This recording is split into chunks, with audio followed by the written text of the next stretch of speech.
ഇന്നത്തെ ക്ലാസ്സിൽ നമ്മൾ പഠിക്കാൻ പോകുന്നത് ഹാഡ് ബീനെ പറ്റിയിട്ടാണ്. ഹാഡ് ബീൻ എവിടെയാണ്, ഏത് സിറ്റുവേഷനിലാണ് യൂസ് ചെയ്യുന്നതെന്നാണ് നമ്മൾ നോക്കാൻ പോകുന്നത്. സോ നമ്മൾ ഹാവ് ബീനും ഹാസ് ബീനും ഓൾറെഡി പഠിച്ചു കഴിഞ്ഞു. അതുമായിട്ട് നല്ല സിമിലാരിറ്റി ഉള്ളൊരു യൂസേജ് ആണ് ഹാഡ് ബീൻ്റെയും. എന്താണെന്ന് വെച്ചാൽ നമ്മളിപ്പോൾ പാസ്റ്റിൽ നടന്ന കാര്യത്തിനെ പറ്റി പറയാൻ വേണ്ടിയിട്ട് ഹാഡ് ബീൻ യൂസ് ചെയ്യുന്നത്. അതായത് ഉദാഹരണത്തിന് നമ്മൾ ഒരു 10 മണി മുതൽ സിനിമ കണ്ടുകൊണ്ടിരിക്കുകയായിരുന്നു. ഓക്കെ, സിനിമ കാണുകയാണ്.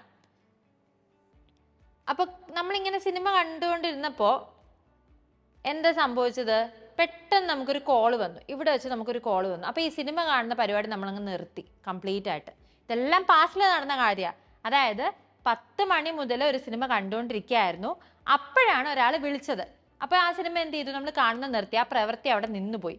അങ്ങനത്തെ കാര്യങ്ങളെ പറ്റി പറയാൻ വേണ്ടിയിട്ടാണ് നമ്മൾ ഹാഡ് ബീൻ യൂസ് ചെയ്യുന്നത്. അപ്പോൾ നമുക്ക് കുറച്ച് എക്സാമ്പിൾസ് നോക്കാം. അപ്പോൾ നിങ്ങൾക്ക് കുറച്ചുകൂടി ഒരു ക്ലാരിറ്റി കിട്ടും. അപ്പോൾ അവൾ 1 മണിക്കൂറായി കാത്തിരിക്കുകയായിരുന്നു. അപ്പോഴാണ് ബസ് വന്നത്. അതായത് അവൾ കാത്തിരിക്കാൻ തുടങ്ങിയിട്ട് 1 മണിക്കൂർ ആയിട്ടുണ്ടായിരുന്നു. അപ്പോൾ 1 മണിക്കൂറായപ്പോൾ എന്ത് സംഭവിച്ചു? ബസ് വന്നു. ബസ് വന്നപ്പോൾ അവളുടെ കാത്തിരിപ്പും നിന്നു. പിന്നെ അവൾ കാത്തിരിക്കുന്നില്ല. അതായത് ഒരു കാര്യം കാത്തിരുന്നുകൊണ്ടിരിക്കുകയായിരുന്നു. അപ്പോഴാണ് വേറൊരു കാര്യം സംഭവിച്ചത്. അതായത് ബസ് വന്നത്. അപ്പോൾ കാത്തിരിപ്പ് നിന്നു. അങ്ങനത്തെ കാര്യങ്ങളെ പറ്റി പറയാനാണ് ഹാഡ് ബീൻ യൂസ് ചെയ്യുന്നത്. ഇപ്പം ഇവിടെ അവൾ 1 മണിക്കൂറായി കാത്തിരിക്കുകയായിരുന്നു. ഇത് നമ്മൾ എങ്ങനെ ഇംഗ്ലീഷിൽ പറയും? അവൾ എന്ന് പറയുമ്പോൾ ഷീ. അപ്പം ഇവിടെ കണ്ടിന്യൂസ് ആയിട്ട് നടന്നുകൊണ്ടിരുന്ന ഒരു കാര്യം പെട്ടെന്ന് നിന്ന് പോയതല്ലേ, കുറിച്ച് പറയാൻ വേണ്ടിയിട്ട് നമ്മൾ ഹാഡ് ബീൻ ആയിരിക്കും യൂസ് ചെയ്യുക. She had been. ഇപ്പം ഹാഡ് ബീൻ പറയുമ്പോഴത്തേക്ക് നമ്മൾ ഹാസ് ബീൻ്റെയും ഹാവ് ബീൻ്റെയും പോലെ തന്നെ വേർബിന് എന്താ കൊടുക്കേണ്ടത്? ING ഫോം കൊടുക്കണം. അപ്പോൾ ഷീ ഹാഡ് ബീൻ വെയിറ്റിംഗ്. എത്ര സമയമായിട്ട് വെയിറ്റ് ചെയ്യായിരുന്നു? 10 മണിക്കൂറായിട്ട്. അപ്പോൾ സമയത്തിൻ്റെ അളവാണ് പറയുന്നത്, ഇത്ര മണിക്കൂർ എന്നാണ് പറയുന്നത്.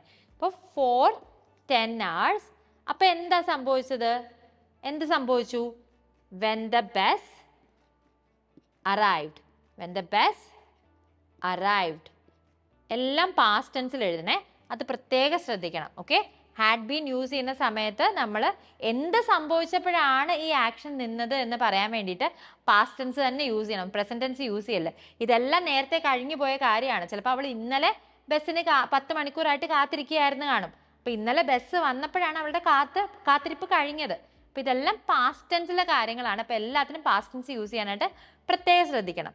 ഇനി ബ്രേക്ക് എടുക്കുന്നതിന് മുൻപേ 6 മണിക്കൂറായിട്ട് അവൻ ജോലി ചെയ്യുകയായിരുന്നു. ഓക്കെ, ബ്രേക്ക് എടുക്കുന്നതിന് മുൻപേ 6 മണിക്കൂറായിട്ട് അവൻ ജോലി ചെയ്യുകയായിരുന്നു. അതിൻ്റെ അർത്ഥം എന്താ? അവൻ 6 മണിക്കൂറായിട്ട് ജോലി ചെയ്തുകൊണ്ടേ ഇരിക്കുകയായിരുന്നു. അപ്പോഴാണ് അവരൊരു ബ്രേക്ക് എടുത്തത്. ബ്രേക്ക് എടുത്തപ്പോൾ എന്ത് സംഭവിച്ചു? ആ ജോലി ചെയ്യുന്ന ആ ഒരു കാര്യം നിന്നു, ആ ഒരു ആക്ടിവിറ്റി അവിടെ നിന്നു. അപ്പോൾ ഇതെങ്ങനെ പറയും നമ്മൾ? ഹി ഹാഡ് ബീൻ എന്ത് ചെയ്യുകയായിരുന്നു? ജോലി ചെയ്യുകയായിരുന്നു അല്ലേ, വർക്കിംഗ്.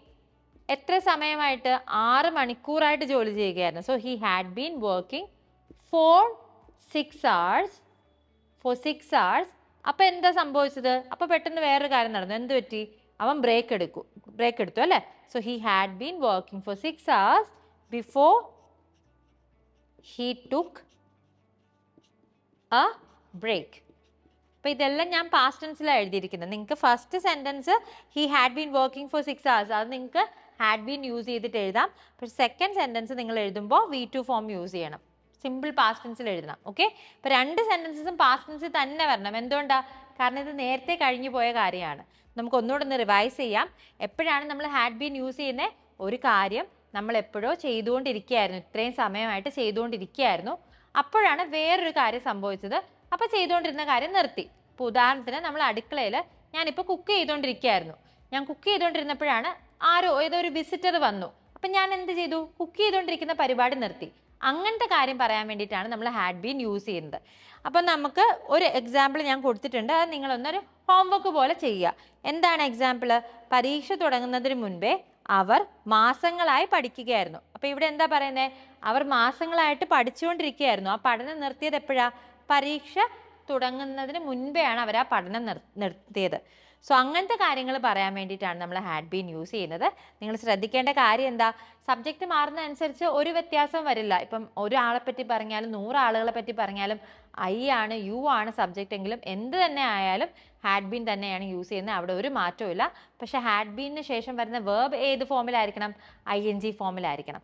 അത് മാത്രം നിങ്ങൾ പ്രത്യേകം ഒന്ന് ശ്രദ്ധിച്ചാൽ മതി, വേറെ ഒന്നും ശ്രദ്ധിക്കേണ്ട ആവശ്യമില്ല. ഓക്കെ, അപ്പം ഈ ഒരു എക്സാമ്പിൾ നിങ്ങൾ കറക്റ്റായിട്ട് എൻ്റെ ആൻസർ എന്താണെന്നുള്ളത് കോമെൻറ്റ് ചെയ്യുക. ഇപ്പോൾ പഠിപ്പിച്ച കാര്യത്തിൽ എന്തെങ്കിലും സംശയങ്ങളോ കൺഫ്യൂഷൻസോ ഉണ്ടെങ്കിൽ നിങ്ങൾ എനിക്കൊന്ന് DM ചെയ്താൽ മതി. ഇംഗ്ലീഷ് മിത്രയുടെ ഒഫീഷ്യൽ പേജിൽ, ഇംഗ്ലീഷ് മിത്ര ഒഫീഷ്യൽ ഇൻസ്റ്റഗ്രാം പേജിലേക്ക് ഒരു DM ചെയ്യുക, അല്ലെങ്കിൽ കോമെൻറ്റ് ചെയ്യുക. ഞാൻ ഉറപ്പായിട്ട് റിപ്ലൈ തരുന്നതായിരിക്കും. ഈ എക്സാമ്പിളും നിങ്ങൾക്ക് അഥവാ കോമെൻറ്റ് ചെയ്യാനായിട്ട്, പബ്ലിക്കായിട്ട് കോമെൻറ്റ് ചെയ്യാൻ ബുദ്ധിമുട്ടുണ്ടെങ്കിൽ നിങ്ങൾ എനിക്ക് DM ചെയ്താൽ മതി, ഞാൻ ഉറപ്പായിട്ട് റിപ്ലൈ തരുന്നതായിരിക്കും.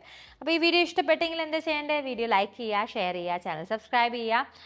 അതുപോലെ തന്നെ നിങ്ങൾക്ക് എന്തെങ്കിലും ഡൗട്ട്സ് ഉണ്ടെങ്കിൽ കോമെൻറ്റ് ചെയ്യുക. അപ്പോൾ മറ്റൊരു വീഡിയോയിൽ കാണുന്നത് വരെ, this is Revathi Krishnan signing off from English Mitra. Thank you and have a nice day.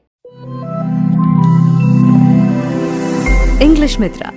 Stop worrying, start learning.